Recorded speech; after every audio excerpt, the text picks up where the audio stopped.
नमस्कार दोस्तों, आज की इस क्लास में आप सभी का स्वागत है।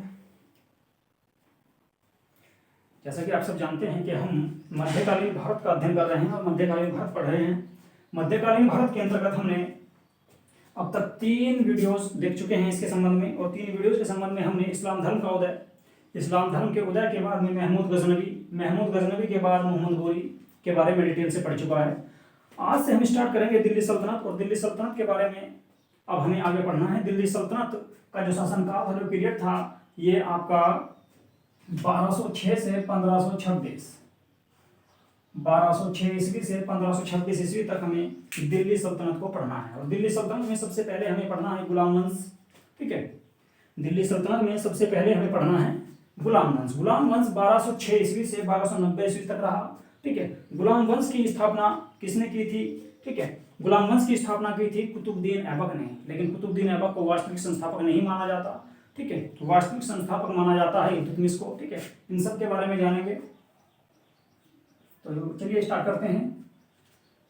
मैंने आपको मोहम्मद गोरी के बारे में पिछली वीडियो में पढ़ाया था कि मोहम्मद गोरी के 4 गुलाम थे।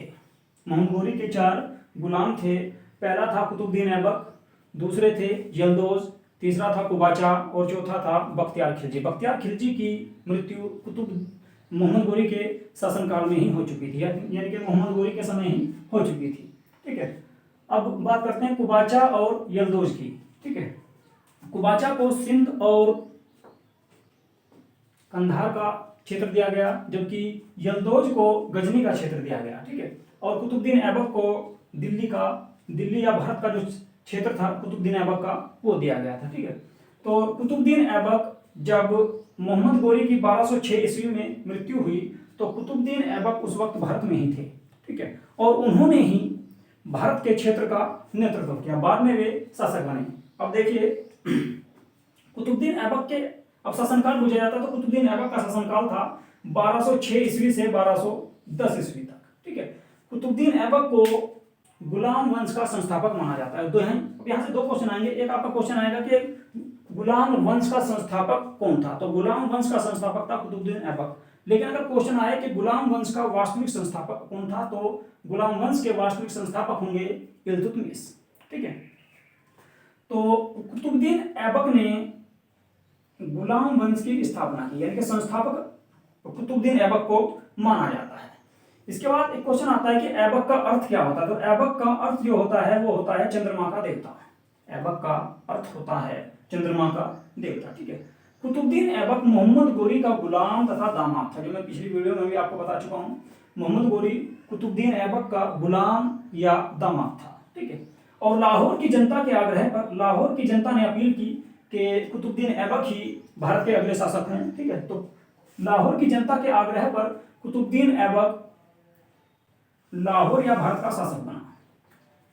इसके बाद कुतुबुद्दीन ऐबक ने शासक बनने के बाद लाहौर की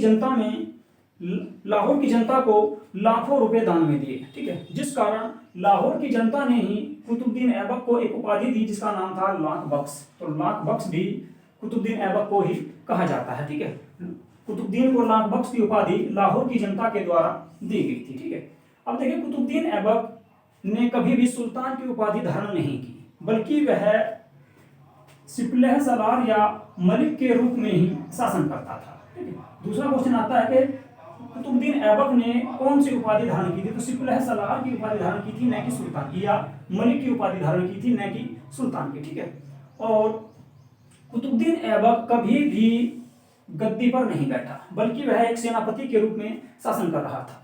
कुतुबुद्दीन ऐबक कभी भी गद्दी पर नहीं बैठा, बल्कि वह एक सेनापति के रूप में शासन कर रहा था। ठीक है, अब कुतुबुद्दीन ने अपने दामाद या गुलाम, उनका एक गुलाम या दामाद था जिसका नाम था इल्तुतमिश। इल्तुतमिश को बदायूं, जो उत्तर प्रदेश में पड़ता है, बदायूं का सूबेदार या राज्यपाल बनाया। सूबेदार या राज्यपाल बनाया। ठीक है, और यही आगे चल के शासक बनेगा।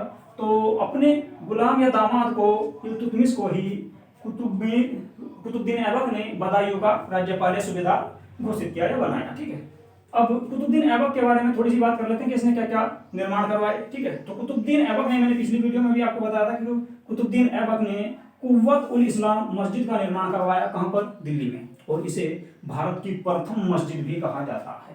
कुव्वतुल इस्लाम को प्रथम मस्जिद, भारत की प्रथम मस्जिद कहा जाता है, जो दिल्ली में स्थित है। कुव्वतुल इस्लाम, कुव्वतुल इस्लाम मस्जिद भारत की पहली मस्जिद थी जिसका निर्माण कुतुबुद्दीन ऐबक ने करवाया। इसके बाद इन्होंने अजमेर में 2.5 दिन का झोपड़ा नामक मस्जिद का निर्माण करवाया। इसके बाद कुतुब मीनार का नींव रखी इन्होंने अपने गुरु जिनका नाम अलकाकी था, ठीक है। तो उनकी याद में कुतुब मीनार का निर्माण करवाया या उसकी शुरुआत करवाई, ठीक है। लेकिन बीच में ही इनकी मृत्यु हो गई थी। कब? 1206 ईस्वी में।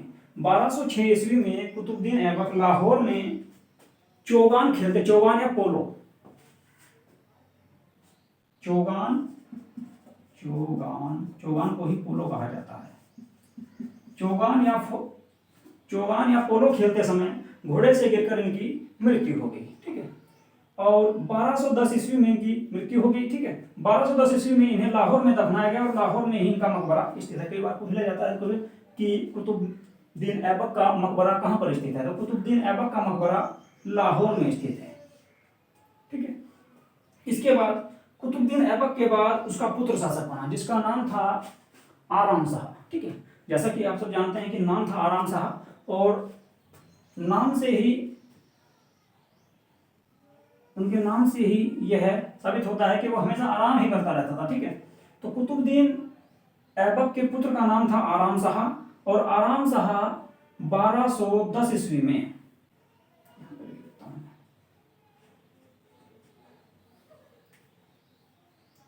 1210 ईस्वी में शासक बना।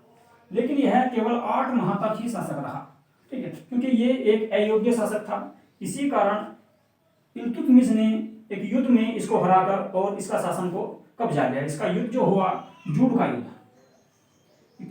जूड का युद्ध 1211 ईस्वी में, 1211 ईस्वी में जूड का युद्ध हुआ, और यह युद्ध आराम शाह तथा इल्तुतमिश के बीच हुआ, और इस युद्ध में इल्तुतमिश की जीत हुई तथा इल्तुतमिश ने आराम शाह की हत्या करवा दी। और इसके बाद अगला जो शासक बनेंगे इल्तुतमिश होंगे शासक। तो इल्तुतमिश भारत के शासक बने कब से कब तक? 1211 ईस्वी में शासक बने और 1236 ईस्वी तक रहे। ये शमसी या इलबारी वंश का शासक था, ठीक है। इल्तुतमिश शमसी या इलबारी वंश का शासक था, जो 1211 ईस्वी से 1236 ईस्वी तक भारत का शासक रहा या दिल्ली का शासक रहा। इसे भारत में दिल्ली सल्तनत का, इल्तुतमिश को भारत में दिल्ली सल्तनत का वास्तविक संस्थापक माना जाता है, ठीक है। इल्तुतमिश को भारत में दिल्ली सल्तनत का वास्तविक संस्थापक माना जाता है। अब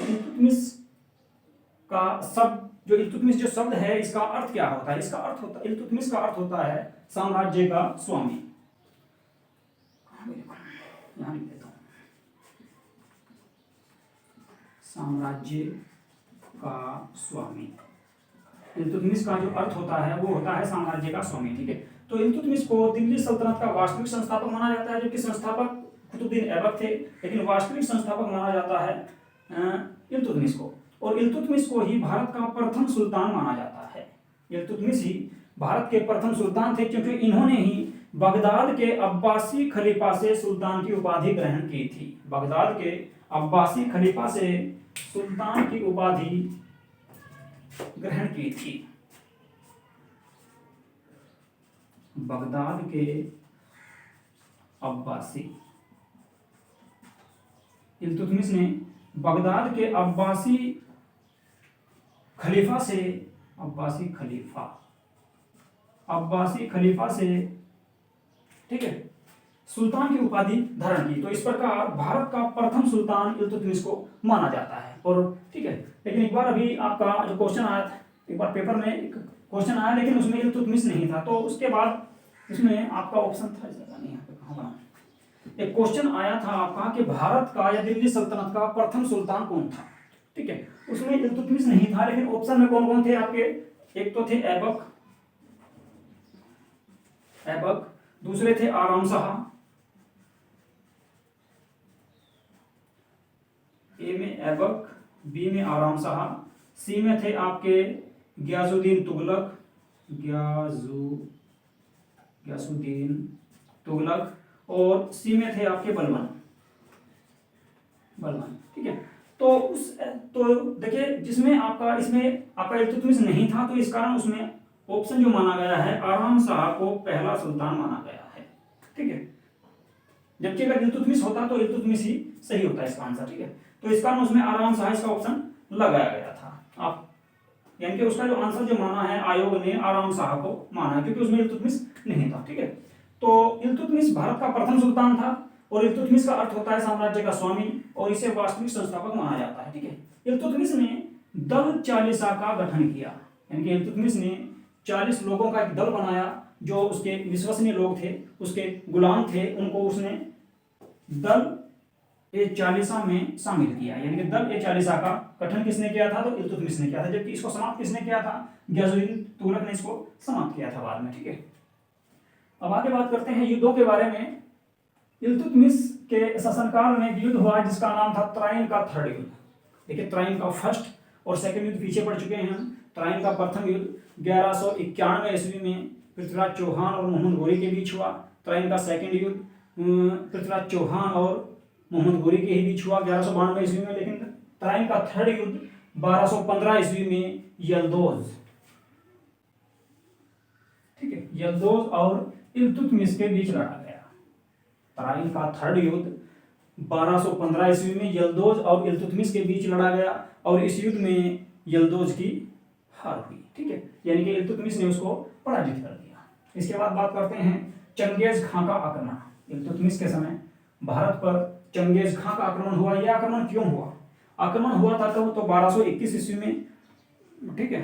चंगेज खां मंगोलिया, यानी कि मंगोलिया एक देश पड़ता है चीन के ऊपर, चीन के उत्तर में एक देश है मंगोलिया, मंगोल का शासक था, यानी कि मंगोलिया का शासक था। मंगोलिया में बौद्ध धर्म था, आज भी बौद्ध धर्म के ज्यादा लोग रहते हैं वहां पे, ठीक है, बौद्ध धर्म था।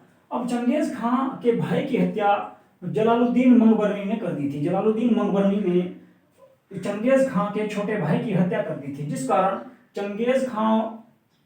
जिस कारण उसकी हत्या करके जलालुद्दीन मंगबरनी अपनी जान बचाने के लिए भारत के सिंध क्षेत्र में आ गया, ठीक है। और चंगेज खां भी उसका पीछा करते हुए भारत के क्षेत्र में आया, तथा उसने जलालुद्दीन मंगबरनी ने इल्तुतमिश के पास मदद का संदेश भेजा, कि उसने कहा कि आप मेरी मदद कीजिए। लेकिन चंगेज खां ने कहा अगर आप जलालुद्दीन मंगबरनी की मदद नहीं करोगे तो मैं उसकी हत्या करके भारत से वापस चला जाऊंगा। जिस कारण इल्तुतमिश ने जलालुद्दीन मंगबरनी की मदद नहीं की, यानी कि उसके लिए कोई सैन्य सुविधा नहीं दी उसको। उसके बाद चंगेज खां भारत आया और उसने सिंध के क्षेत्र में जलालुद्दीन मंगबरनी की हत्या करके भारत से वापस चला गया, जिस कारण इल्तुतमिश ने भारत को चंगेज खां के आक्रमण से बचा लिया, ठीक है। इसके बाद इल्तुतमिश ने भारत में कुछ सिक्के जारी किए। एक पहला आपने नाम सुना होगा तांबे का टका और चांदी का जीतल नामक 2 सिक्के जारी किए, जिनका वजन 175 ग्राम था। ये शुद्ध अरबी सिक्के थे। इल्तुतमिश ने तांबे का टका और चांदी का जीतल नामक 2 सिक्के जारी किए, जिनका वजन 175 ग्राम था। ये शुद्ध अरबी सिक्के थे, ठीक है। और इनके एक ओर शिव का नंदी तथा दूसरी ओर चौगान घुड़सवार की आकृति बनी हुई थी। इन सिक्कों पर एक ओर शिव का नंदी तथा दूसरी ओर चौगान घुड़सवार की आकृति बनी हुई थी, ठीक है। इसके बाद दूसरा कार्य इक्ता प्रणाली। अभी इक्ता क्या होता है, इक्ता होता है प्रांत कह सकते हैं राज्य। इल्तुतमिश ने अपने साम्राज्य को इक्तों में बांट दिया, यानी कि अपने पूरे क्षेत्र को, अपने राज्य को कई क्षेत्रों में बांट दिया, और उन्हें प्रत्येक क्षेत्र को इक्ता कहा गया, और इक्ता के प्रमुख को इक्तेदार कहा जाता था। इसी को इक्ता प्रणाली कहते हैं। तो इक्ता प्रणाली लागू की किसने, इल्तुतमिश ने। इल्तुतमिश ने इक्ता प्रणाली को लागू किया था। कई बार क्वेश्चन आ चुका है यहाँ से कि इक्ता प्रणाली किसने शुरू की थी, या इक्तेदार क्या होता है। इक्ता के प्रमुख को ही इक्तेदार कहा जाता है। इक्ता का मतलब होता है प्रांत या एक क्षेत्र। एक क्षेत्र हो गया या प्रांत हो गया या राज्य कह सकते हैं कि एक राज्य, ठीक है। जैसे कि आज के टाइम में राज्य हैं, राज्यों के मुख्यमंत्री होते हैं, तो उसी तरह से पहले इक्ता हुआ करता था, और इक्ते का जो प्रमुख होता था वो इक्तेदार कहलाता था, ठीक है। और इक्तेदार का कार्य होता था उस क्षेत्र से जितनी भी इनकम हो रही है वो टैक्स वगैरह जो वसूल करना है, ठीक है, या उपज पे जो कर लगाया जाता था उस कर को इकट्ठा करना और उसकी शासन व्यवस्था देखना, यानी कि उस प्रांत को चलाने का कार्य और उस प्रांत के प्रशासन और वित्तीय दोनों प्रकार के कार्य इक्तेदार देखता था। तो इक्ता के प्रमुख को कहा जाता था इक्तेदार। इक्तेदार क्लियर है। इसके बाद 1229 ईस्वी में इल्तुतमिश ने ही कुतुब मीनार को पूरा करवाया, क्योंकि कुतुब मीनार का प्रारंभ जो करवाया था किसने करवाया था, मैं आपके यहाँ पे लिख चुका हूँ पीछे कि कुतुब मीनार की नींव रखी थी किसने, कुतुबुद्दीन ऐबक ने, लेकिन इसको जो पूरा करवाया वो करवाया था इल्तुतमिश ने। कब? 1229 ईस्वी में, क्योंकि कुतुबुद्दीन ऐबक की बीच में ही डेथ हो गई थी। ठीक है। इसके बाद 1229 ईस्वी में ही एक और कार्य किया है। क्वेश्चन आता है कि दिल्ली सल्तनत के अंतर्गत पहली बार दिल्ली को किसने राजधानी बनाया। ठीक है। तो इल्तुतमिश ने दिल्ली को राजधानी बनाया कब? 1229 ईस्वी में। ठीक है। जबकि इससे पहले राजधानी क्या हुआ करती थी? लाहौर। कहां पे लिखा है मैंने इसकी राजधानी? चलो कोई बात नहीं। ठीक है। क्योंकि कुतुबुद्दीन ऐबक की जो राजधानी थी वो इल्तुतमिश थी। ठीक है। कुतुबुद्दीन ऐबक की राजधानी लाहौर थी और आराम शाह की भी राजधानी लाहौर ही हुआ करती थी। ठीक है। उसके बाद कुछ दिन इल्तुतमिश की राजधानी भी लाहौर ही रही, लेकिन इसने लाहौर से अपनी राजधानी को दिल्ली स्थानांतरित कर दिया। तो 1229 ईस्वी में दिल्ली को राजधानी बनाया गया, यानी कि पहली बार दिल्ली को राजधानी बनाया किसने? इल्तुतमिश ने। ठीक है। इसके बाद बदायूं में इल्तुतमिश ने, जिस वक्त ये बदायूं का राज्यपाल था, तो उसने यहाँ पर जमा मस्जिद का निर्माण करवाया। क्योंकि मैं पीछे बता चुका हूँ आपको कि इल्तुतमिश बदायूं का भी सूबेदार था। किसके शासनकाल में? कुतुबुद्दीन ऐबक के शासनकाल में। तो कुतुबुद्दीन ऐबक के शासनकाल में बदायूं का राज्यपाल या गवर्नर हुआ करता था इल्तुतमिश। तो इल्तुतमिश ने बदायूं में जमा मस्जिद का निर्माण करवाया था। ठीक है। इसके बाद कुतुबुद्दीन ऐबक ने कुतुब मीनार के पास अपना स्वयं का मकबरा बनवाया था, यानी कि अपना जिंदा रहते हुए ही इसने मकबरा बनवाया। तो ये क्वेश्चन भी आ जाता है कि पहली बार किसने अपने जीवित रहते हुए ही अपना स्वयं का मकबरा बनवाया? तो इल्तुतमिश ने बनवाया था। ठीक है। और कहाँ पे बनवाया? दिल्ली में किस जगह? कुतुब मीनार के पास। ठीक है। कुतुब मीनार के पास इन्होंने स्वयं का मकबरा बनवाया। ठीक है। तो इसीलिए इल्तुतमिश को मकबरों का पितामह भी कहा जाता है। ये क्वेश्चन आता है कि मकबरों का पितामह किसको कहा जाता है, या किस दिल्ली सल्तनत के सुल्तान को कहा जाता है? तो इल्तुतमिश को मकबरों का पितामह कहा जाता है। इसके बाद अगला क्वेश्चन आता है कि अब देखिए, इल्तुतमिश के 4 पुत्र थे, लेकिन चारों पुत्र अयोग्य थे, जिस कारण इल्तुतमिश ने अपने जीवन काल में ही, जब वह काफी बीमार हो चुका था, तो उसी समय उसने रजिया को अपना उत्तराधिकारी बना दिया था। ठीक है। और 1236 ईस्वी में इल्तुतमिश की मृत्यु हो गई। लेकिन उसकी मृत्यु के बाद उसका सबसे बड़ा पुत्र, जिसका नाम रुकनुद्दीन फिरोज शाह था, वह दिल्ली का शासक बना। ठीक है।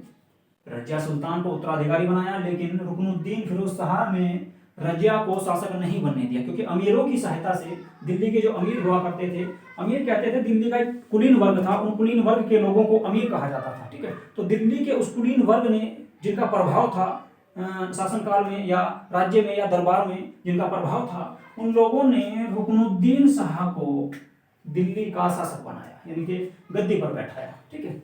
और इसको विलास प्रेमी जीव भी कहा जाता है। एक क्वेश्चन आएगा कि विलास प्रेमी जीव किस दिल्ली सल्तनत के शासक को कहा जाता है? तो रुकनुद्दीन फिरोज शाह को। क्यों? क्योंकि ये कंप्लीट समय, यानी कि पूरे समय या दरबार में जब रहता था तो शराब का सेवन करता था। ठीक है। शराब का सेवन करता था और महिलाओं के साथ में जीवन व्यतीत करता था, यानी कि समय व्यतीत करता था। तो इसलिए इसको विलास प्रेमी जीव भी कहा जाता है। ठीक है। इसके बाद जब दिल्ली की जनता इससे काफी परेशान हुई, तो रजिया सुल्तान ने दिल्ली की जनता से अपील की, जब शुक्रवार के दिन नमाज होती है, तो नमाज के समय रजिया सुल्तान लाल वस्त्र पहनकर, शुक्रवार की नमाज के समय रजिया सुल्तान लाल वस्त्र पहनकर लोगों के सामने पेश हुई और उसने कहा कि मेरे पिता ने दिल्ली सल्तनत को या दिल्ली साम्राज्य को स्थापित किया है, और मेरा भाई एक योग्य यानी कि रुकनुद्दीन फिरोज शाह एक अयोग्य शासक है, ठीक है, जिस कारण मुझे दिल्ली का शासक बनना चाहिए, ठीक है। और उन्होंने जब जनता के सामने अपील की तो जनता ने उनकी अपील को मान लिया, जिस कारण एक छोटा सा विद्रोह हुआ, और उस विद्रोह के बाद रजिया सुल्तान को शासक बना दिया गया, ठीक है। तो रजिया सुल्तान शासक बनी 1236 ईस्वी में। 1236 ईस्वी से 1240 ईस्वी तक रजिया सुल्तान शासक रही, जिसके बारे में हम डिटेल से अगली क्लास में पढ़ेंगे, ठीक है। और रजिया सुल्तान दिल्ली सल्तनत की या भारत की पहली मुस्लिम महिला शासक थी, ठीक है। इससे पहले कोई भी महिला भारत की शासक नहीं बनी थी, मुस्लिम महिला शासक नहीं बनी थी। तो रजिया सुल्तान को प्रथम भारतीय महिला शासक भी कहा जाता है, प्रथम भारतीय मुस्लिम महिला शासक भी कहा जाता है, ठीक है। तो इस प्रकार था ये आपका आज का दिल्ली सल्तनत या गुलाम वंश की शुरुआत की है। इसमें हमने 3 शासकों के बारे में पढ़ा है, ठीक है। 4 शासकों के बारे में पढ़ लिया है, कुतुबुद्दीन ऐबक, दूसरे पढ़े हैं हमने आराम शाह, तीसरे पढ़े हैं इल्तुतमिश और रुकनुद्दीन फिरोज शाह, ठीक है।